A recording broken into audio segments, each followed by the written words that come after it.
This video contains gratuitous use of profanity and uncomfortable pauses to compensate for lack of professionalism and original thought. Viewer discretion advised.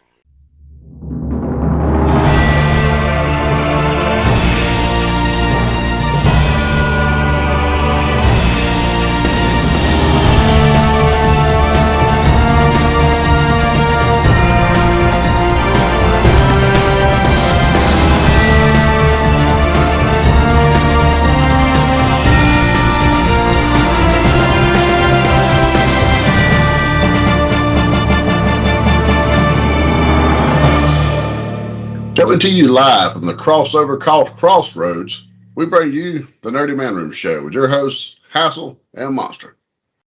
Yes, sir. We'll be talking crossovers this week, just as you just mentioned. And I thought you were going to go somewhere else with that, and then I thought you were going to call it something else. I was like trying to catch up to you. My brain was all scattered now. Yeah, I was trying to come up with something nifty, and I was just like, I'm kind of stumped this week, I'm going to be honest, people. That's all right. We'll make it work anyway.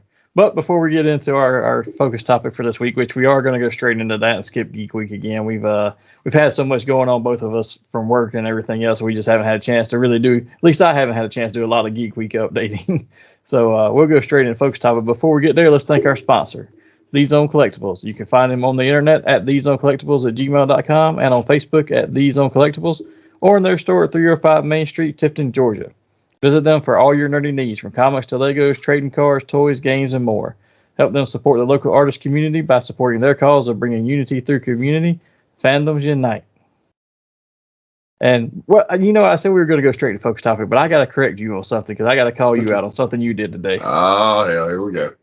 So I think we got to give some credit where credit's due for Ramen Toy stepping up and answering your post today. I got your point, because it's kind of a shock when you buy something and they say, oh, you're not getting this. Yeah. However, Ramen Toy's answer was, Ace and Team, their answer was really dead on, hey, we just didn't get enough to fund it, we're not doing it. Well, see, I didn't see that anywhere. All I got was an email from... And that's the thing I was getting at. It's like they stepped up and told you that, and I'm sure they told the vendor that, and I'm not going to call the vendor out, but the email you got from the vendor was just so generic and vague, and it's like, it would have took you 2 minutes to write a more personalized message saying, hey, it's not coming because you just had to add one sentence in. Literally, I get an email and it says, hey, this item is canceled due to vendor whatever. And I was like, or supplier issues. I was like, what the hell? So I went to Instagram and I called them out on it. And Ace, I'll give you credit, buddy. You stepped up, and I had to reread it twice, because at first I was like, oh, is he being slick? But then I was like, no, I'm pausing there. So it's me now. It's not him. But then I looked and I said, okay. I mean, and he took to it. Hey, there was lack of orders. I mean, I get it. And that's a respectable answer. But I think that the whole thing, as a collector, the whole thing could have been avoided. And I'm not saying it was bad by any means. I know you were messing around and he just answered. But it's one of those things where how much better would you have felt if they'd have said in the explanation that, hey, this is the reason. It's not being made. Some manufacturing issues, suppliers not making it. There's a lack of sales. Because of lack of sales, there wasn't enough. They're not going to produce it. Then you'd have been like, okay, sucks, but I didn't get it. But okay, but whatever. I mean, you can't really blame anybody. This really made the toy distributor look like shit. It made Ramen Toy look bad. And so I was like, oh, you got some explaining to do. And he explained. It did, and I got to give him credit, because honestly, he didn't even have to answer that. He could have just completely ignored it, but they did answer. Yeah. And in fairness, their answer was very fair. But the lack of communication from the seller is what was bad. The seller, the store you bought it from, and it was not Ramen Toy store. It was a different store. But the store you bought from gave you a very poor, generic answer. And think about everybody who got that answer, how they were feeling today. Like, really? That's it? I wasn't going to call their names out. Yeah, but they did kind of throw Ramen under the bus, and my apologies to Ace and Ramen Toys. You guys, you did what you had to do. I get it. From a manufacturer's perspective, I totally understand. Yeah, and again, I don't think they took anything negative from it. It's just I looked at it and I was like, they could have worded that so much better when they sent you that email to start with. Yeah, that was kind of shitty, and I was just like, wow, what's going on here? And I can see how because I would have been anybody the wrong happened, way. The Marshall, and he looks great, by the way. I know you and Big Rob are both pretty excited Yeah, and I wasn't the biggest, Brave Star fan, but I'm like, holy shit, I might buy this. I'm excited, but I'm also sad because you know me. I like if it's something I really like, I kind of like to have a boxed version and an open one. Yeah. And God dang it, I can't justify paying for two of those. 70 bones. You buy one and you just open. It's bad enough to shell out 55 for very favorite Silverhawks and Thundercats, and Super 7 makes them. And I've only done it for 4 of them. For Lion-O, Bengali, Tiger, and Quicksilver. And I'm like, the rest of them I'm just buying a saving box because I can't afford to do that. But man, at 70, I was like, oh, I can't even do that with just that one. Yeah, he looks great. He does. And I don't think it's overpriced by any means. I think they priced it probably appropriately for their manufacturing as well as it's made to order thing. It's just, I was like, man, with my budget, I can't do that. So we're not going in at all, or we're just not going in for 2? No, I'm not going for 2. I'm going in for it regardless. I don't think I went in for their mask stuff as much as I liked it. I have nowhere to put it. It's even though there's the smaller they're whatever they are, not even 3.75 figures. But by the time I get the vehicle stuff, I'm already running out of room to store stuff. It's pretty full in here now. I'm like, I have nowhere to put it. So that's the only reason I didn't. If the figure had been a 6-inch, even with the vehicle, I probably still would have, just because there'd been more articulation to the figure and more in-depth detail to it than what you can do with this smaller one. And I think what they did with it's great. There's not too much I can do to pose that out and make it noticeable on the shelves versus doing the whole vehicle and stuff. I'm like, I just don't have room for it. That was one thing I said, and I know we got to get into our topic, and we're avoiding Geek Week, but I know I sent you some pictures of where an open Monstar. Dude, did you see how massive he is? And he has some great accessories. Like, he has the gun, and it's big as fuck. And I didn't put it on him because, it's like, he's already massive. But I will say the other head that you can put the star that shoots out of his eye, that looks so great. Like, literally, I sit there and I just put it on him, and I had to just look at it for a while. I was like, so tempted to leave it because it looks amazing. But then I was like, you know what, I'm gonna take it off because you're running out of room in real estate, and it's like, literally by the time I got Quicksilver out today, it was like that shelf's maxed. Yeah, I know the feeling. I looked at that West Coast Avengers set and I was like, I could do a display with those. That looks awesome. I could go back and get US Agent and Hawkeye on the Sky Sled and make it look really nice, but I just don't have enough room for a whole other team to display. So I'm like, Well, see, I have that US Agent, and I got him loose because I caught him on a sale at, maybe from Target. It was from Target. I got him in the last Thor where he's, got the Ravens. Yeah. I got them both for like $13 a piece or something like that, So I was like, I'll buy an opening for that because I always, does a Captain or US Agent, however you want to put it. So I was kind of on the fence on that right there myself, but I'm like, literally, this is just a re-release of Silver Centurion, my favorite of the bunch. They changed a few things on every figure they re-released though. Did they things? Yeah, I went through there today, and the shoulder pads are different. The shoulder pads on the Walgreens exclusive one, the one that you have, are less comic accurate than the ones that they've put into the actual box set here. The shoulder pad, I think that's the only difference, and I think maybe the repulsor blasts are different colors or something. But other than that, it's the exact same figure. Like Spider Woman is the same Spider Woman from the Molten Man set, but she has a new head sculpt. Tiger actually looks. I was surprised at how well I liked the way the tiger looked. It's the same tiger from before, except they recolored her. Yeah. She's the only one who did not get any retooling at all. Who else was in there? Mockingbird is new, and then the Hank Pym is a reused body from another character, but it's a new head sculpt and all with it to be Hank Pym. I honestly feel like we should have got an Ultron with that, or at least an Ultron head. Hank's accessories should have been an Ultron head. He was one of the first villains, calling them up, maybe doing prank calls or whatever, and it was actually Ultron, goofing around with them in the early days of the West Coast Avengers. But yeah, I like that set. I was tempted. I just real estate wise, it's not worth it. The only other thing I wanted to touch on. I know you're not an AEW fan at all, but did you see Sabu come out here last night? I saw something about he was there, but I didn't see it. They're not gonna lie, I popped. And I don't want to see him wrestle. Don't get me wrong. I do not want to see him wrestle, and I don't think he is. He's just supposed to be in the corner of Adam Cole. I'm not the biggest Adam Cole fan. Yeah. But, him and Jericho, they have this little feud going or whatever, and, they're outnumbered. So he's like, when I call somebody, I literally thought, okay, if this is where Fish and the other one of the Undisputed are, they're going to come back. That would make the most sense to get them all together. And then he's like, it's the homicidal, genocidal, suicidal. No fucking way. And by the time he came out and went to, I said, oh shit, I popped, no shit. And he was limited in his physicality. He literally he came out in a suit. He looked presentable for, an older gentleman. And, he came out here and he did do the chair spot. I thought, okay.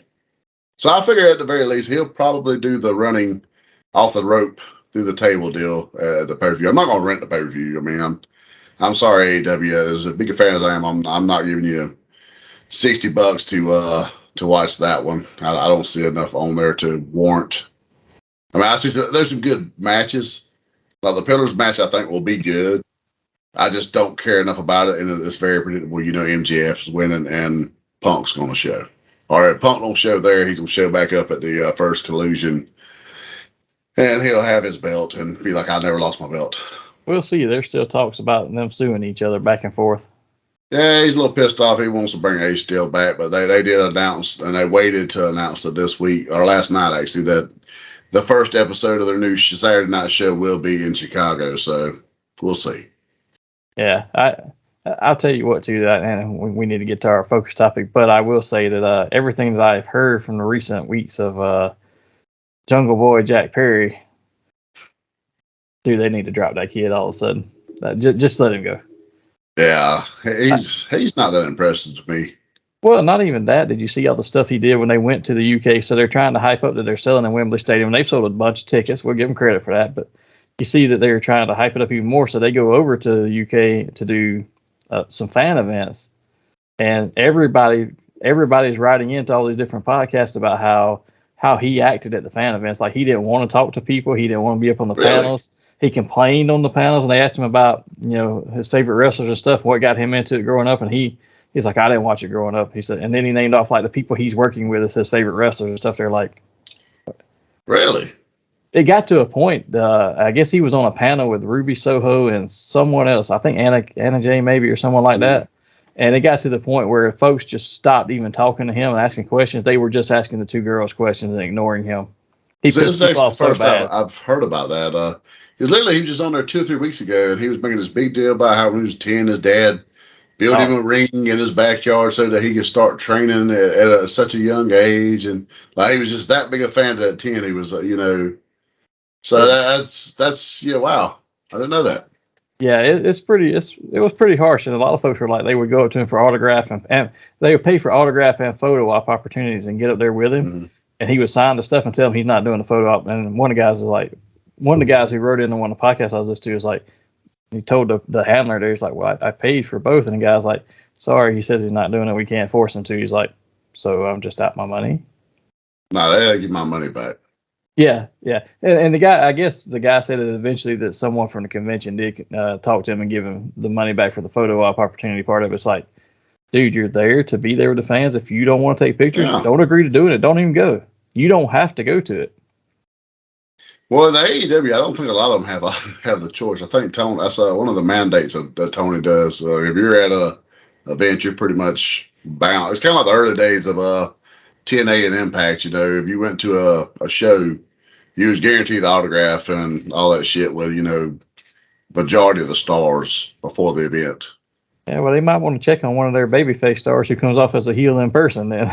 Ooh, yeah, when you're at a lot bigger dick than MJF, wow. Yeah. Like MJF is that way at events. I've seen events, but he's a heel, and they say it's just he does it standing on purpose. Character.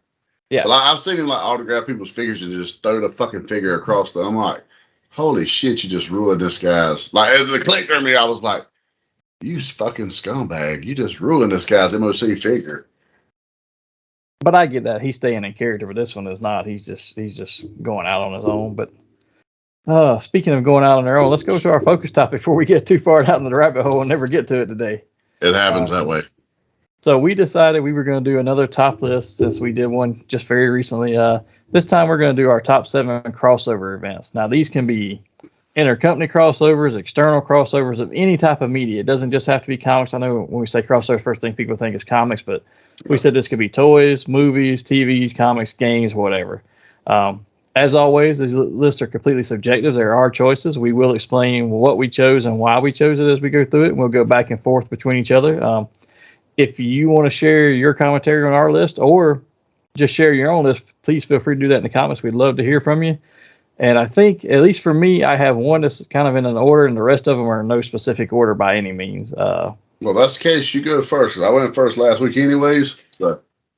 All right. Well, I will go first, and I will share that my number one crossover was the Amalgam universe, because this was the chance. As a comic fan, this is the chance where you get to actually see the two big companies crossover. Yep. And I will say the lead up to it, the DC versus Marvel, was not that great. Because how do you really choose a winner in that? Now the amalgam version of it, though, where you combine favorite characters and some off-beaten characters just with each other. Like, I love the thought of the Etrigan and Ghost Rider and Flash combined in the Speed Demon or whatever. That was really cool. I love the fact of Doctor Strange and Dr. Fate combined, because that's like your two main magic users. How would you combine them? And then it turns out to be Professor X under the helmet. I was like, that's really neat. Those were just great crossovers. I'll say there's a couple certain of them that ones weren't were really good, and the certain ones was like I was actually more impressed with the Spider-Man and Superboy, which I wasn't sure why those two were the two that matched together. But I enjoyed it. So to where I did not enjoy Captain America and Superman meshed. I did, but at the same time, I enjoyed the entire experience. Now, I think there were some that were weaker than others. Honestly, the Batman Wolverine one to me was kind of a little bit weaker than what I thought it was going to be. I like that. Aside from the claws, the way the claws had this little the Batman deal, I was like, that's just not cosmetically or anatomically, it would be fucked up. Aside from that, he actually kind of dug him. I like the Joker Sabretooth. I like that. I was not impressed by having Magneto and the Metal Men converted Magneto and the Magnetic Men or whatever. It's kind of like, why'd you pick that? I do get the Spider Boy though, because that was Ben Reilly Spider-Man and Superboy, so that's kind of like the next generation or the replacement heroes. So I kind of got Ben Reilly. Yes, it was Ben Reilly at that point. Time-wise, that would be about right. Yeah. I enjoyed. Like I said, I enjoyed some of it. Some of it was but for the most part, the entire event, and then when they revisited it later on, I think it was good. I really enjoyed when they crossed over. I would have thought they would have done JLA like a Justice League and Avengers crossover. It was Justice League and X-Men, but that actually ended up coming out pretty neat. I enjoyed it. I remember when that was being hyped and started coming out. I was so fucking excited about it. And then I got so let down because it felt so rushed. Because like literally, you're thumbing through the book, and it's like literally battles will be panels. It was almost like in that one Crisis where you had the two Supermen, regular Superman and Earth 2 Superman, and they fuck up Doomsday in like 3 panels. Yeah, that's what it felt like. It was like, oh shit, man, really? Like the Lobo and Wolverine, and then it's. Yeah, like I said, that lead up was not the best thing here. And I got they let the fans vote on 5 of the fights, and then they chose on 5 and said, okay, we'll come out with a definitive winner based on this. I'm like, you can still tie that. Who came up with that? There should be an offset number of matches somewhere here to have a winner, but I get their point too. They were trying not to have a winner, and I wonder, truthfully, because it did come out even, how much did they really let that play into it? Yeah, how much did they really take those votes into consideration? I never take anything like that seriously. Like when they voted on Jason Todd's death or other things, the studio is going to do what the studio does. Exactly. I can put it say it to the fans, but I promise you, the real numbers versus what they show are 2 different things. Exactly. But with that was my first one. So what do you have for your first one? So actually, the first one on my list, like I said, mine are in no particular order. I actually love them all the same. That was actually on my list as well. But mine was like, some of the first ones I remember that really caught me as a kid, the really big magazines. That was the Hulk, Batman, Superman, Spider-Man. Oh, yeah. And I still have them. They're like, it's that, John Byrne style art that just looks so great to me. I'm a sucker for that I guess 70s era style art, like the John Ramada, you know, Buscema, all them.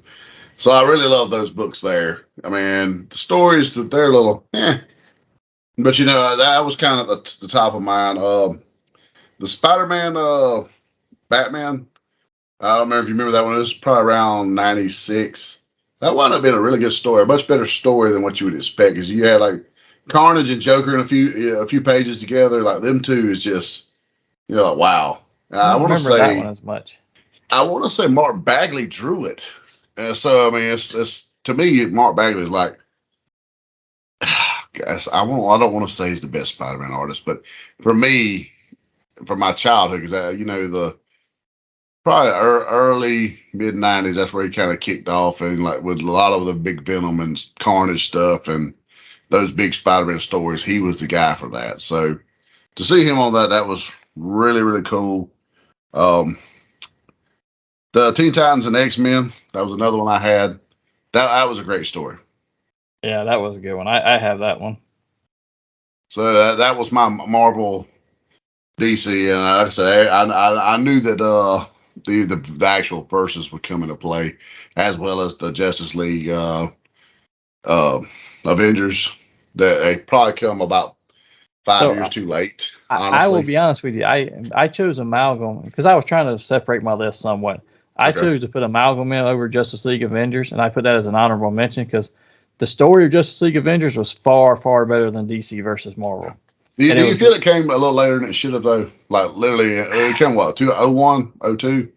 Yeah, that was part of it. And honestly, if I'm looking at, like, as great as that was to see everybody team up and stuff, there were parts of that story that were, like, skipped ahead so quickly. And certain parts that felt skipped, some stuff felt skipped over. So I was like, if I'm looking at that versus Amalgam, I get new characters with Amalgam. I get the same people with JLA Avengers. But I don't know. It felt like bad timing for it.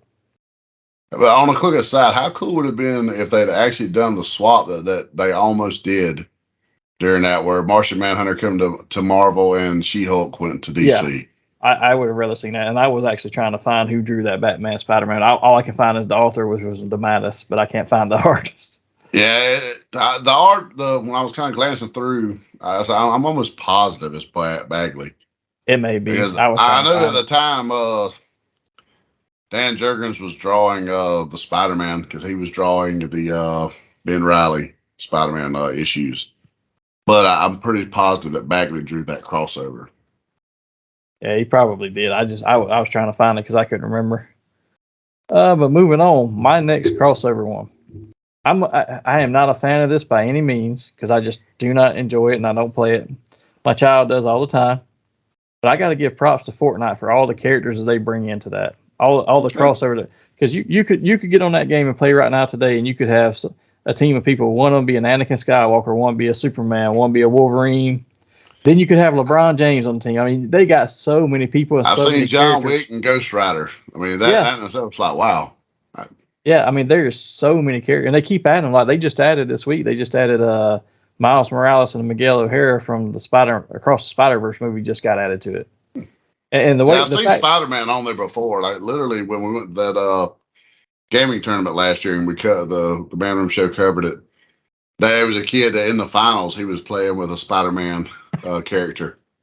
Yeah, and there's so many characters. I mean, they have Doctor Who on there, everything. So you could play with whoever you wanted to on there. So I will give them, as much as I'm not a fan of that game, I'll have to give them credit as a top 7 crossover because of the amount of characters and outside stuff they're doing. I mean, even real life people, they have singers in there. There's an Ariana Grande version. There's a Skin. There's a LeBron James. I'm like, dude, they got everything. So you can't discount. I honestly thought you was fixing to go Mortal Kombat with the Mortal Kombat DC one. I like that, but when I'm looking at the top 7, I'm like, what's really fitting? And I felt that was so unfitting to put together. Now, if that had been Mortal Kombat Street Fighter, would have topped out any game list. Dude, that would break. I mean, and if Ed Boon and Capcom are listening, you'll make bank with that right there. You will break records. Well, and I wouldn't even bother talking to Ed Boon since Warner Brothers owns Mortal Kombat at this point. So, HBO Max, listen up. Or Max, or whatever you're calling it. We're copywriting this stuff if you do it. Yeah. So what do you have next? I got Transformers G.I. Joe. Two beloved 80s, icons. It was a little miss that, we got it through, what was it, IDW and DreamWorks, wasn't DreamWorks comics. But, Yeah. you guys, I think they touched maybe through Marvel a time or two and some small things. But the good story was actually, in IDW. So it wasn't as publicized as maybe it should be. But pretty good story. And I always enjoy, I can do so much with the two, in the shared universe. Yeah, and they expanded that even more because Mask became a subset of G.I. Yep. Joe in those books. Later on, they brought the Micronauts in, and I had that on my list and then moved it down to honorable mentions just to get some other stuff in here that was different. But even an honorable mention for me was like the Transformers Avengers crossover. It seemed very forced. Yeah, but even in Transformers G.I. Joe, you take a step further. It's not just the comics and stuff, right? We didn't get it on show or anything, but we did. Well, actually, we kind of did because you had Cobra Commander show up in an episode of Transformers. Okay, enlighten me. I have somehow blacked this out as a child. So there's in the season 3, there's an episode where this I can't remember what they're calling him, but he's basically a black market dealer, and he's selling all this stuff to some folks, to Decepticons and some other people to try and go against the Transformers. He's selling them black market deals for Decepticon pieces and all. And at the very end of it, he goes to say Cobra and start laughing. And it's the whole time it's the same voice of Cobra Commander. Okay. But he goes to say Cobra and laugh at the very end. Before he could get the word Cobra out, he starts hacking and coughing because he's aged. So it's like just the age got to him.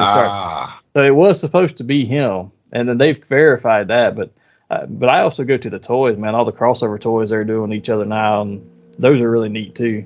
It's truly a fanboy's time with those right there. Like the Megatron, his tank, even the Bumblebee, I have both of them sitting in my... Yeah.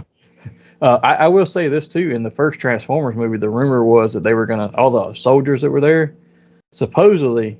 And I don't know what changed this or if it's just fully a rumor, was never true, but supposedly the Nest team, which had Josh Duhamel and Tyrese and all them. Yeah. Originally, that was going to be a G.I. Joe team. That was going to be Josh Duhamel was going to be Flint, and Tyrese would have been another one of their characters and stuff from G.I. Joe. And said, "Hey, they're in the Transformers, and that opens up to do the G.I. Joe movies and have an actual shared universe." Now, how much more sense would that have made? Never came to fruition, but that would have made more sense to me. I would have enjoyed that. That right there was worth it, and crossover wise, I am, it's not gonna make our list, but I'm super, super pumped for this new Transformers movie that's coming out in 2 weeks. Oh, right. So it does look so much. Every time I see it, the more and more I like it. My only reservation is I don't dislike him, but I'm tired of seeing Pete Davidson and everything. Yeah. Well, the only thing that I'm really kind of a little frustrated with, you got Unicron. That's not Galvatron. That's actually Scourge. Scourge. I'm like, what the fuck? And I will say I'm a little upset that they gave Jazz his body and his look and his demeanor to Mirage. I was like, Mirage. You've had Jazz already and you did him wrong, so why not reboot him and put him in his spot? Yeah, especially since they're saying this is rebooted out of the Bumblebee movie. Yeah. Like everything that happened before the Bumblebee movie is shit now, which I'm fine with. I enjoyed the Bumblebee movie. It was actually a good movie. Like literally the scene on Cybertron is probably the most accurate Cybertronian take we will ever get on film. Yes. And I will share one more frustration with that movie that I'm like, I don't get, and then we can move on to the list, but like I get Transformers who turn into vehicles on Earth in the 1980s, 1990s, whatever time frame this is set in, somewhere in that area, right? How do these beasts fit on Earth? Because they're like King Kong sized gorilla. I'm like, it's not that you're transforming and condensing down like on the cartoon so you fit. Yeah. You are that large. These Maximals are huge. Well, nobody is fooled. Nobody thinks you're an animal. Chitara, or what was his name? Yeah. He is fucking large. Yeah, nobody thinks you are a leopard. Yeah, you're not actually sneaking under the radar in the woods, I can promise you. So that part's a little confusing, but I can suspend my disbelief. I mean, I've watched 10 Fast and Furious. I can suspend my disbelief on anything at this point. When they drove a car in space, I was... I quit when they went from one hotel to another with a car, and I said, nope. When you drive out of the window on the 12th story onto another, I said, I'm done. I literally cut it off right there. I said, nope. Oh, Lord. All right, let's move on. So I have 1, 2, 3, 4, 5 left. Do you still have 5, or are you? I still have 5, yes. Okay, because I wasn't sure if we had crossed over any. So my next one, and this is one that I saw could have been done much better on camera than what they did with it when they did it on camera, but the comics made up for it. And it's the Power Rangers Ninja Turtles. Because how those two fit together so well. They started out Ninja Turtles slightly before and was starting to wane when Power Rangers came out, but they fit so well. It's karate, it's martial arts, it's teenagers with attitude. How could you not do it? Now I will say the Power Rangers in Space and Ninja Turtles Next Mutation crossover, the televised one, was horrible because that Ninja Turtles show was horrible. But everything else they've done for it, whether it's the comics, the toys, those have been really good. Boom Studios have got it right. I will say that there. It didn't make my list, but that there, when I was trying to come up with my list and just really think what's worthy, what's not, that was a borderliner. It was almost an honorable mention. Yeah. Because I will say, like the Megazord that's got the turtle look to it, it's like just a fanboy dream. Oh yeah. And when out of the second version of it, because they were on Ninja Turtles Power Rangers version 2, they've actually they found out that there were Power Rangers in Dimension X, and the Turtles have got those morphers, and the Rangers have been cut off from the morphing grid, so they got repowered morphers that Donatello and Billy made. It actually had a minuscule amount of mutagen in it, so it would allow them to temporarily morph into mutants, so they turn into their dinosaur forms.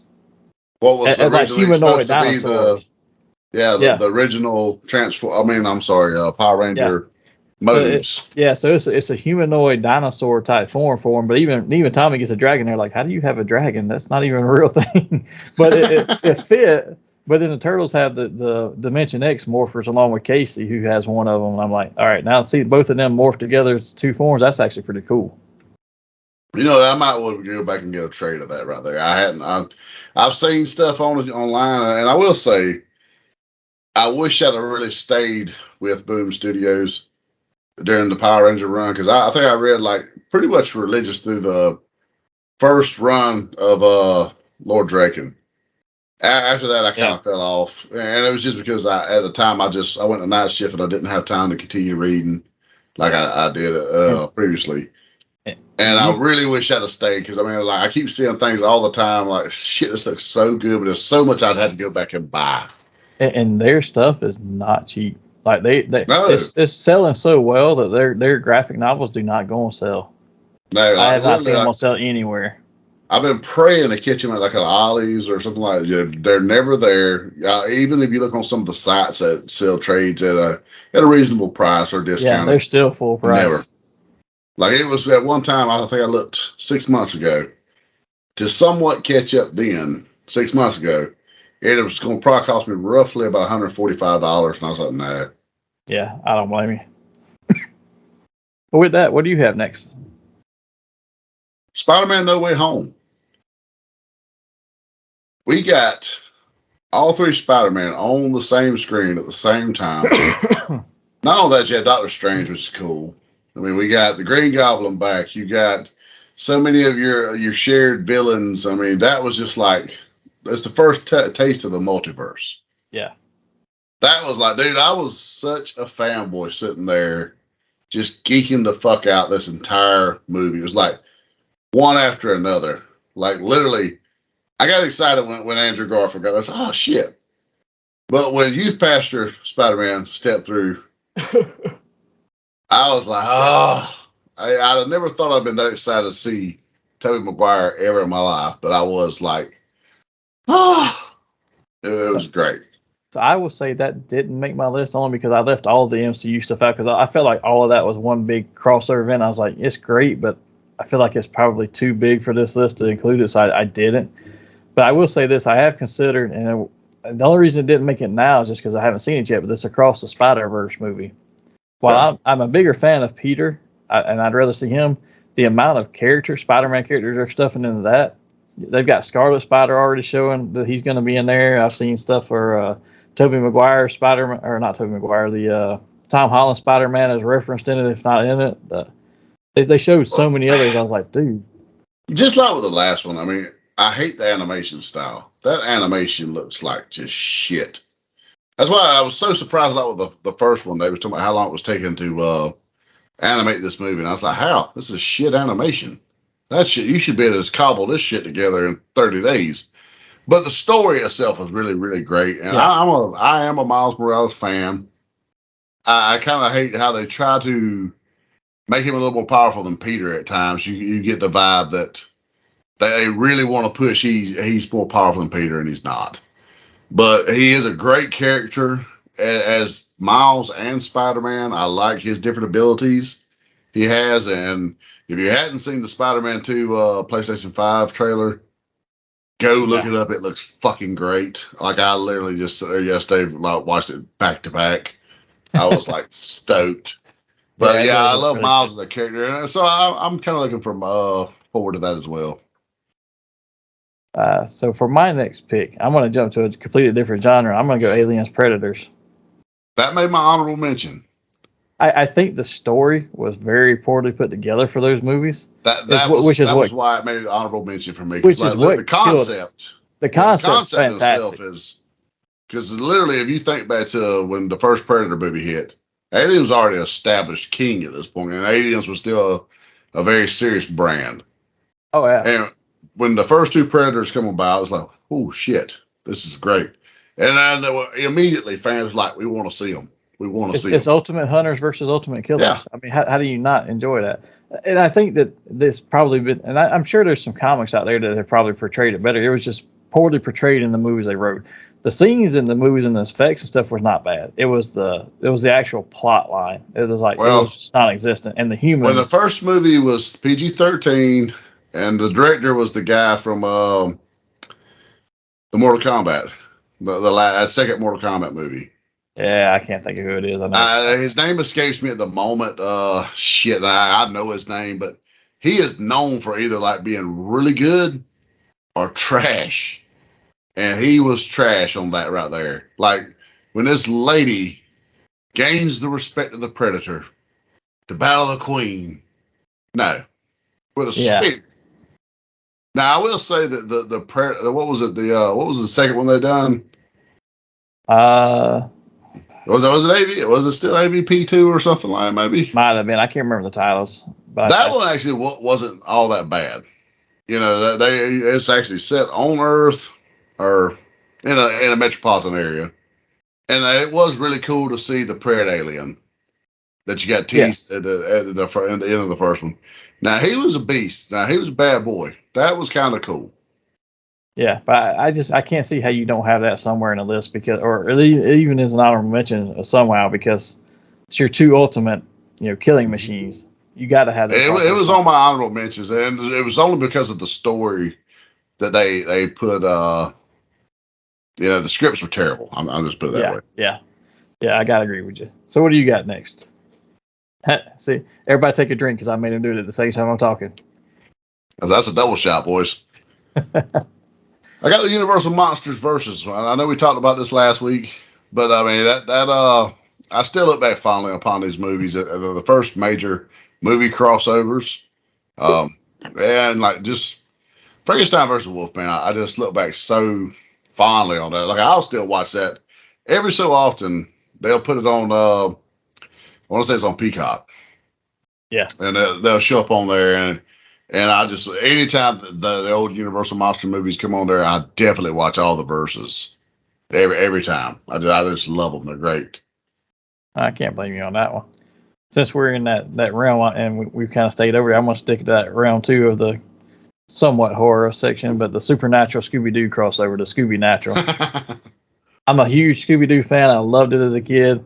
To see that and actually see the fact that they played it on the show and said they didn't dumb it down too much to be too kiddie, because there were still times where they would cuss on there and he'd be like, son of a bitch, or he'd go out and they'd be like, he's actually dead. And Shaggy falls through the window and breaks his arm. I was like, all right, I can dig this. This was hilarious to me. I've watched that episode so many times because it's one of my favorite of that show. That was actually one of my big wins as a bonus dad. My bonus daughter, she was like, I need a show to watch. I was like, watch Supernatural. Well, she floundered around, wouldn't watch it for a little while, and then she finally watched it. And I remember when she got to that episode line, she's in the next room, and this tells you our technology and where we are today as parents. She don't stick her head out the door to say, hey, I got the text. It's all parents, our children text us from the next room now. Oh, yeah. So I got the text. She said, is Scooby-Doo really on Supernatural? And I was like, just watch it. You're going to enjoy it. That's one of the and best episodes they did. She's like, but it's Scooby-Doo. I said, just watch it. And literally like an hour later, she's like, that was so good. And I was like, I told you. Dude, at the end of it, when Jensen Ackles was wearing the ascot, trying to be like Fred, and he hated Fred the whole time, and he's like, he's so cool at the end of it. I was like, I can't help it. That's one of my favorite crossover TV shows ever. That's a solid one. I'll give you that right there. It didn't make my list, but I'll give you that one right here. So what else you got? It may have been poorly received script-wise, but this was one I just felt I had to make it.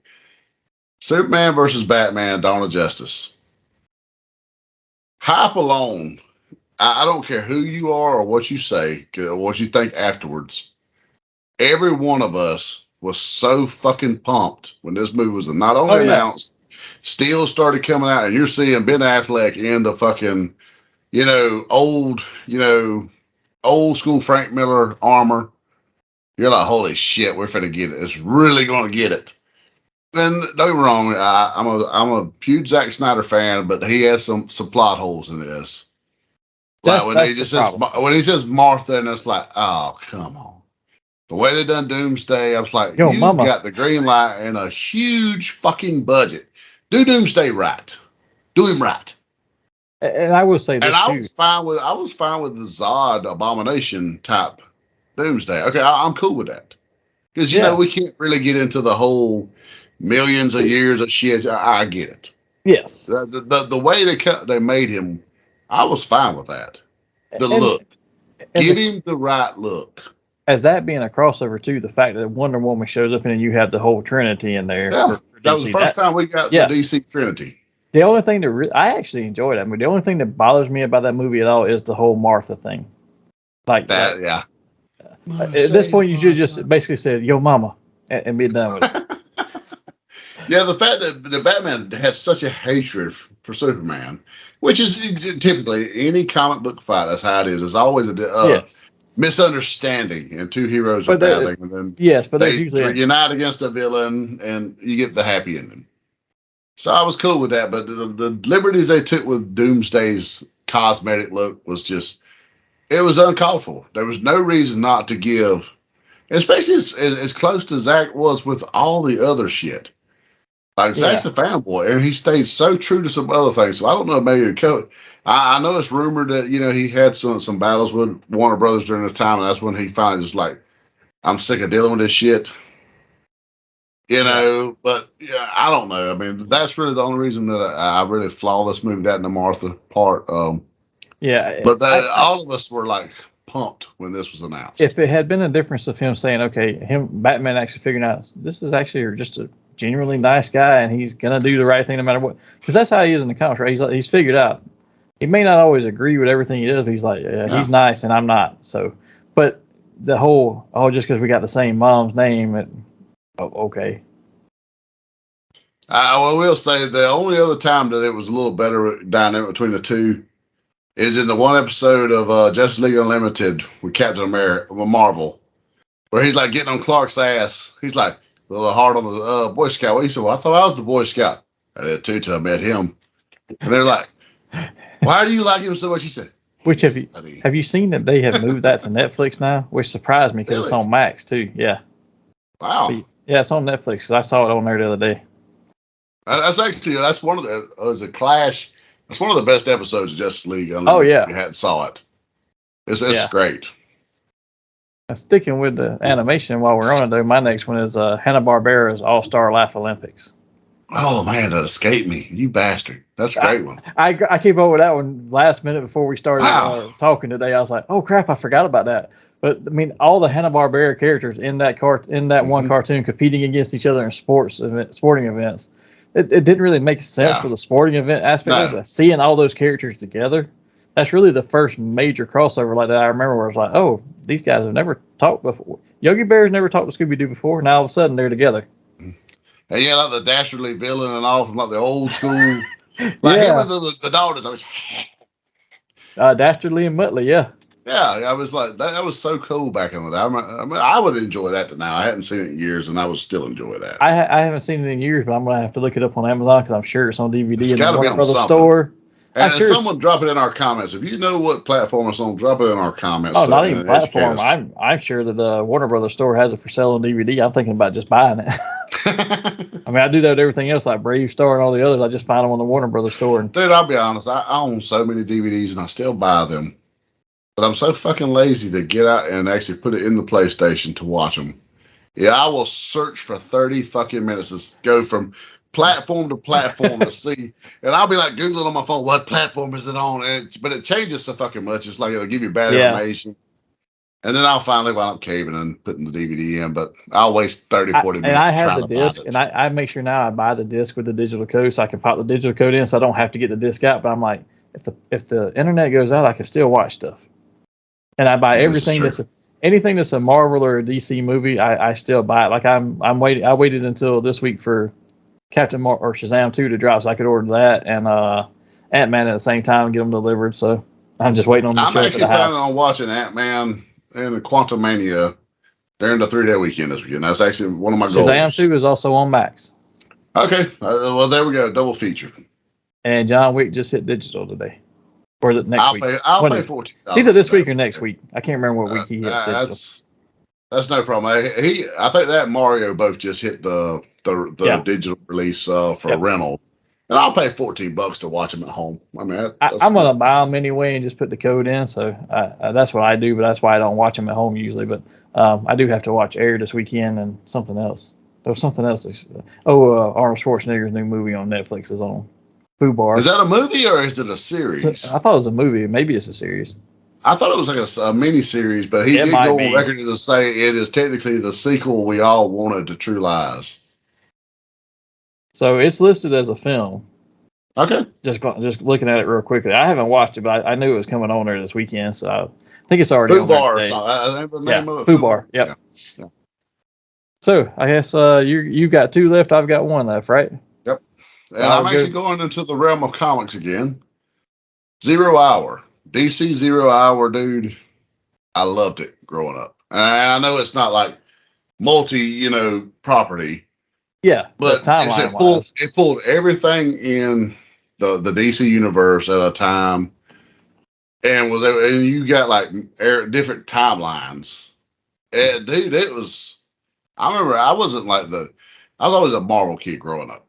Now I was very rare DC. I love the DC cartoons and shit. And like all kids, you love Batman, Superman, Flash. Flash for some reason captivated me, but I wasn't the biggest Green Lantern at the time. So when Parallax came about and he wound up being the main villain, that was like, oh shit. It added that extra layer to Hal Jordan really drew me in. And then I started checking back into some stuff, and that made me go back and start getting some back issues. And that was kind of where my appreciation for DC come in. And I started reading a lot more titles than shit before it was over with. I was reading more DC than I was Marvel. So I didn't think of that one, but since you brought it up, and I didn't think about it, but I've got the signed one back here behind me. It's the white cover from 0 Hour 0. I remember what you're talking about. I've got it drawn on by Martin Nadell, who was the artist for the 1940s Green Lantern. He drew a whole lantern on the front of it. It's hanging on the wall behind me. You just can't see it in the camera because it's off that way. And you know what? Literally, how I got that is I bought it at the was it the Sam Goodies we had in the Tifton Mall? It wasn't FYE. It was whatever sounds good or something sounds like good, that. I think. Something like that. It sounds good. It was our CD collectible store. Yep. And they would occasionally have like some rare figures or a handful of trade paperbacks. And I taught my grandmother to take me over there one day, and I picked up like some comic cards and that. And I was like, because I just looked at the front and said, oh, this looks cool. So I just picked it up, grabbed it, and I came home, read it, and I couldn't put it down. It was so fucking cool, so great, and like Parallax just laying Superman out with one punch. I was like, holy shit! I mean, that establishes, yeah, you my bitch, and I'm a bad motherfucker. oh yeah, Especially that with was. Superman. It's a great story. I always remember it more from that comic that I've got signed than anything else. But story wise, it was very well done. I actually remember the comic you're talking about because I remember being on your wall like for the longest time. It still is. Okay, It's respectably so. It should be. I mean, that's pretty fucking awesome. Yeah. So my last crossover event, and this one I saved for last just for you, but it's the DuckTales 2017 universe show. So if you've never seen it, the last season of that show was all about Scrooge and the nephews and even Donald working for what was the name of it? It's the secret organization that was always on Darkwing Duck.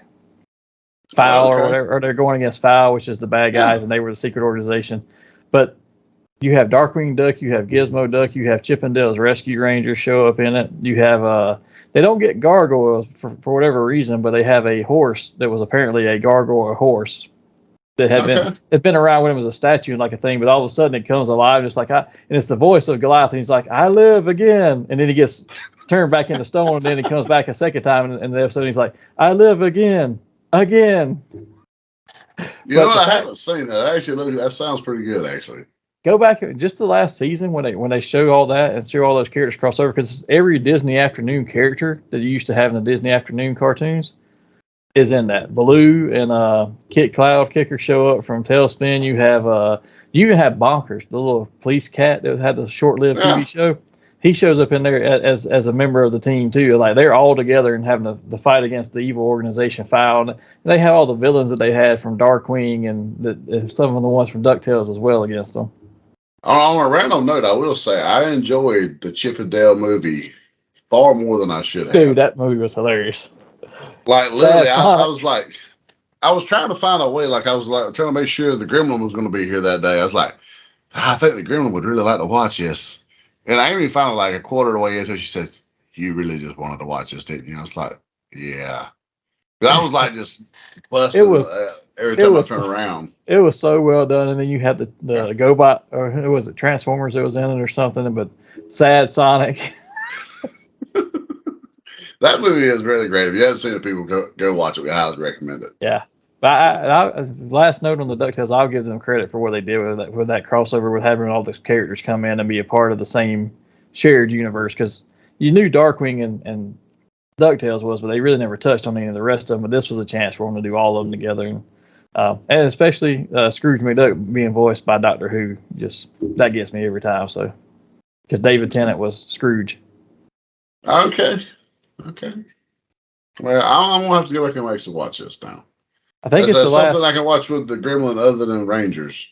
Yeah, so. And I think the episodes in particular I'm talking about is like the last 3 to 5, but the whole series is actually worth watching. So we sat down and watched all of them. After we watched that part, I was like, I'm gonna go back and watch all of them from the beginning. Well, for my final, before we get to honorable mentions, I got to tell everybody, welcome to prime time, bitch. Freddy versus Jason. I made my honorable mentions. This right here, I mean, while it's not as favorably looked upon as some of the others, it's a respectable slasher. It had a little more humor in it, but at the time that it came out, unfortunately, that's just the way horror was shifting. And the director, Ronnie Yu, he did not, I don't think, appreciate maybe the earlier stuff. He was a fan of the comedic Freddy. And he wanted a Jason that was very Frankensteinish, and they chose the wrong Jason actor. So I will still say fuck you to that guy, because he is not my Jason. But out of the living Jasons, Kane Hodder was the choice, and somehow or another that cat convinced him, and he wanted a very Frankensteinish actor anyways. He wanted that lumbering, bigger. It was so much bigger than Freddy. This, that, and other. But I just remember the hype for that movie was so big. It was one that people had wanted to see for years. We kind of got teased a little bit at the end of Jason Goes to Hell. And then it never come to fruition because, New Line lost rights to some of the people. Somehow or another, I think they lost the rights to Jason at the time.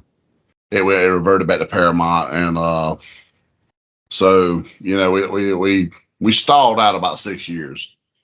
But, we did finally get it. And I remember the group of us going and watching it together because PK shit himself. Oh, I'll never not bring that up. Love you, PK. Wasn't that the first date he had with that crazy chick he married? Yeah. Yeah. We're glad we can clown on you here, PK. We love you, boy. But anyways, the movie itself, I do remember getting pissed off. We were waiting to go in, and like assholes were coming out because we was at the second viewing, and assholes were coming out. And they're like, "Oh, just so you know, Jason wins." It's like, you fucking dick, shut the fuck up. I was like, "Shut up, bitches!" And then I was like, at the time I told my ex, I was like, "They're lying. We're not going with that. We're not believing that shit." I still don't believe that shit. Just so you know. Well, it's a great segue though to our honorable mentions, and I know I'm keeping us moving a little bit faster than we wanted to, but we are running tighter on time. But Freddy and Jason was in my honorable mentions. JLA Avengers we talked about earlier, that was in there. I had Godzilla Kong in here, and I think it's more the whole on my Titans universe as well. Yep. But if it had not been for Kong, I would have left it off because I would have felt like, all right, that's all in universe for Titans universe. But Kong kind of came separately. Now they've combined them, so I really like that. That made my list, as well as I do enjoy the old 60s, 70s, versus those. And I have another Godzilla one though. I had Godzilla Power Rangers in my honorable mention because who didn't want to see that? Because it was, you knew where the Dragon Zord was based off of. And that comic, I will tell you, is not my favorite artwork. But story-wise, while there's a couple of plot holes, it's actually a pretty solid story for a 5-issue arc. And it was actually an enjoyable read. And then my last honorable mention was He-Man Thundercats. And I felt like this one got shorted from DC because they didn't put enough energy into it. But they shorted some of the story. But who didn't want to see those two? It was almost like you got 3 solid issues. Yes. And then they just like really rushed the last 2. 2 or 3, whatever it was. S5, I just remember. Yeah, I want to say it was like 3/4 of it was like really well thought out, and it was like, oh, we got to hurry up. Yeah, that was my complaint. That's why I didn't make past honorable mentions. But who didn't want to see He-Man and Lion-O together? Where they're two what magic swords? What match is better? I mean, let's be honest. Yeah. Someone on Instagram posted a picture the other day where they took the Super 7 He-Man and Lion-O, and they're both crossing swords. And I was like, fuck, I want to buy He-Man now just to open. I've got a few, and they're in MOC still. I have my holiday He-Man open. I'm not this close to wanting to open the 40th anniversary of He-Man. I'm so close. So my Super 7 holiday He-Man is opening on the shelf because I have one closed and one open. I have the open one on the shelf with my Lino. Since I had him, I was like, I'm not going to get a second Super 7 one and open it just because I can save some money because I bought that one loose already for $30 versus the $55. I was like, but they're all together on the same shelf. So now that I have Quicksilver open, it is very, very tempting to have a shelf with He-Man, Lino, Quicksilver, and Duke and Prime. I have all those except for a Duke, and I could put a Masterpiece Prime in there and he would fit because he's taller than the rest of them. But I feel like I need to go get a Duke and put him on the shelf for those because I have all those you just named except for a Duke to open. Well, that's why I'm almost tempted to buy a separate Masterpiece Prime and buy that Super 7 Duke just so it stays in format with the others. Yeah, that's the one. So they can be on a singular shelf together.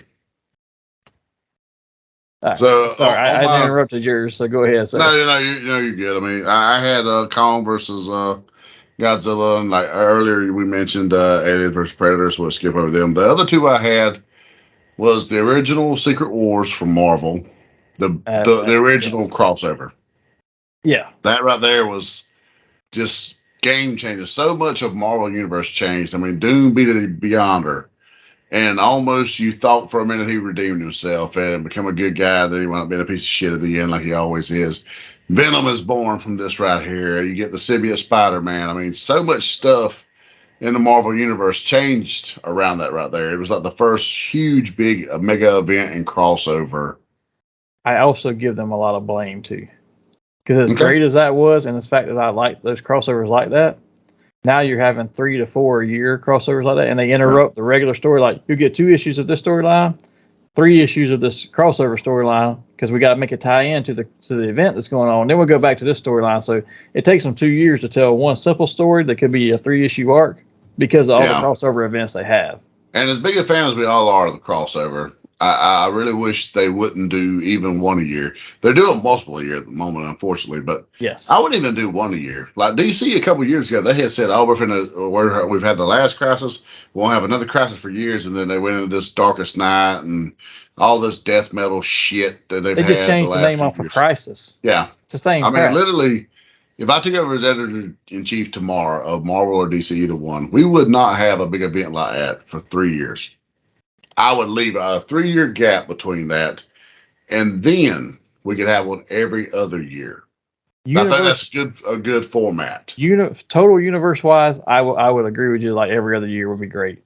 Now, if you have a self-contained small universe inside that universe, like X-Men books, because they are a close-knit family and there's a lot to go, like they have to cross over basically at least once. X-Men and Spider-Man, but both of them have multiple titles.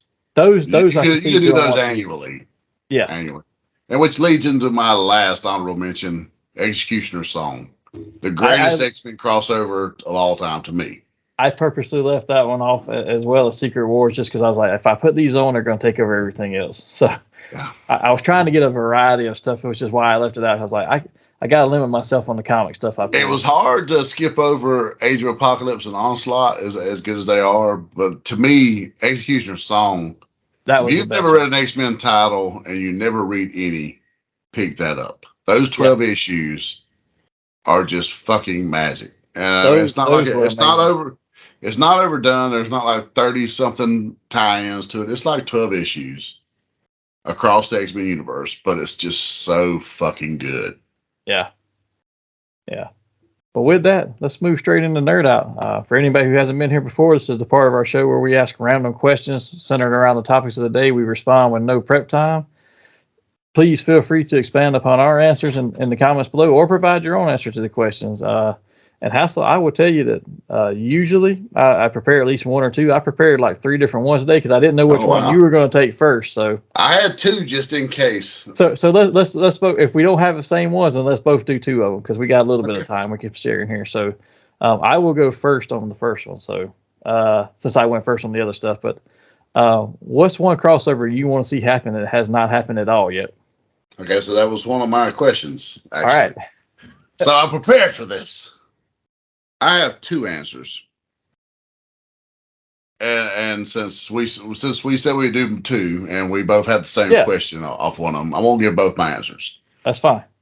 First and foremost, I would love to see a crossover video game style of WCW versus WWF Monday Night Wars. 2K can do it because they do great work, but I would love to see the Monday Night Wars on an actual video game format where you can choose which side you want to take in the war with those Monday Night Wars stars and just, have the AI do the thing it does, like where guys get hurt, alliances are formed. That would just be so fucking cool to me. That would be a good one. And the fact that 2K hasn't already done this as a story, I'm just baffled, to be honest. I don't know. Maybe they're waiting till Sting's deal's over with AEW so they can maybe get everybody back together. He's really the only big one that's there that they can't touch. Maybe that's what they're waiting on. But my other one is a little outside the box, and I think it would be actually really fucking cool, though. Ghost Rider versus Hellraiser. The Spirit of Vengeance versus the Cenobites. This just, I could just envision this, and my Ghost Rider will be Noble Kill, Danny Ketch, fuck Johnny Blaze. But I could really just see the super fucking cool, I don't know, 4 or 5 pages of this conversation between Pinhead and fucking Noble Kill, and then this battle erupting. And maybe I would be cool with like the Spirits of Vengeance because Ghost Rider by himself, while he's powerful, this is the fucking Cenobites. Yeah. So if you had Johnny Blaze with the Hellfire shotgun, Baldino as Vengeance, Caretaker, I would fucking just, cream of pants. So I actually have two answers too, and one of them was the kids. But and I was going to leave it out, but since you brought up your last one, it ties into his. He wanted to see a Ghost Rider versus Spawn. Ooh, I would like that as well. Yeah, I don't have a lot of details on what he's like. I was like, that's actually a pretty good one. I'd actually read that. But that could be a very well done thing. Who would be the villain that gives in all crossovers?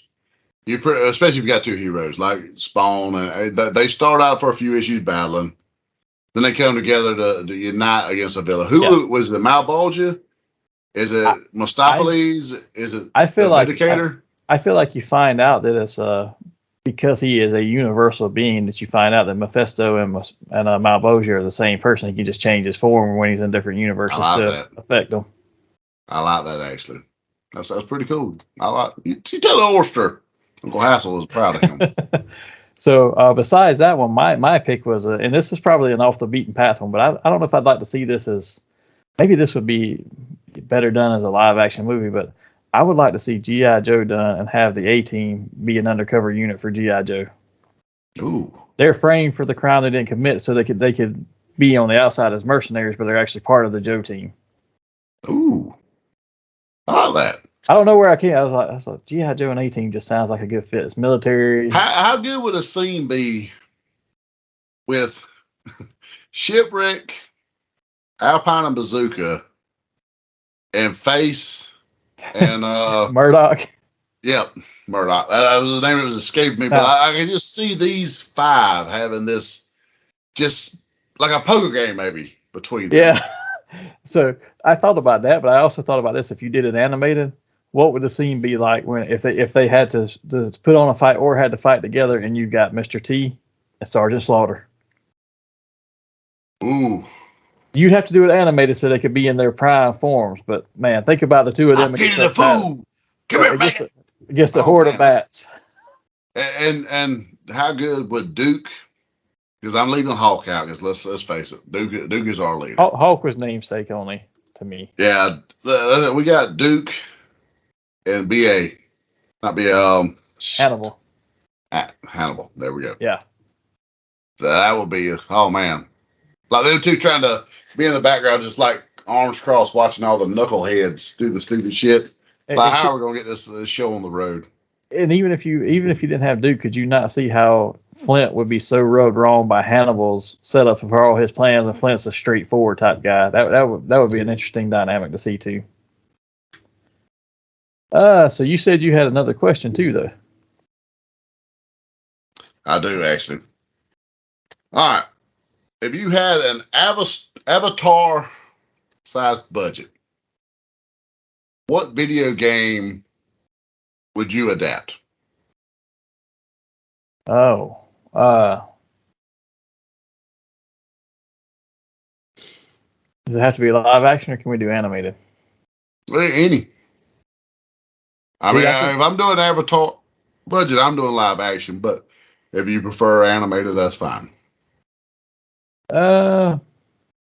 If I had a budget that big and I could get the right script, I would probably, personal preference, I'd want to see a better Street Fighter done. But I can see where Nintendo is going this way already. And if I was doing an animated, I'd want to see a Super Smash Brothers after coming off this Mario movie. Okay, I can see that. That would actually be pretty good, actually. Okay. Could always do a Captain N, the Games Master. Or a duck hunt with that evil ass dog. Can we all agree that we all hate the dog? I literally just found out that you can control the dog with the other, or the ducks with the other controller. Yeah, with the other controller. I literally just I didn't know that until like 5 years or so ago. It was right before the pandemic. Somebody was telling me, and I was like, "No, you can't." And they're like, "Hey, you can." And they had the emulator. They're like, "Watch." I was like, "Son of a bitch, you can." Yeah, I always shot the dog more than I did anything. It was like it didn't affect it, unfortunately. But he's just annoying. Yeah. Go away, you bastard. Yeah, there you go. So what would be yours? The obvious, Castlevania. I figure that's where you're going, but I would love to see a live action Castlevania with, they don't know, Netflix done an amazing job with their animated series. I love it. and they captured all of that very well. You know, you get the fact that Dracula is actually very tragic, like Dracula typically tends to be once you get into his backstory. You know, he's lost the love of his life. I mean, let's face it, any of us, if you ever really fall in love, you were to just tragically lose the love of your life. Yeah, You're going to have some hatred and some, you know, you got some shit to work through. I found whiskey. He found the blood of man. Hey, I'm not judging. So, anyways, you know, I think it could be really, really good, just depending on who does it.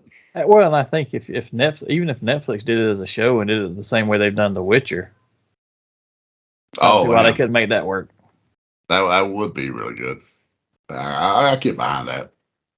So, what is your second question? So, my second question: what is the least fitting crossover you've ever seen? And I'm going to answer for Big Rob because he says ranch ice cream. You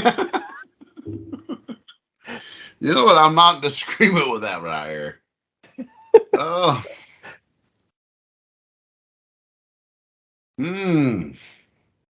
It's hard to think of that because it's so hard to figure what doesn't really work together. Like so much stuff we see crossover somewhat works and somewhat doesn't, and then some just don't make any sense at all. But it's like you just ignore it. I'm going to throw it out there. The Cobra Kai Teenage Mutant Ninja Turtles. That's only bound together by the fact that they're all, you know, in karate.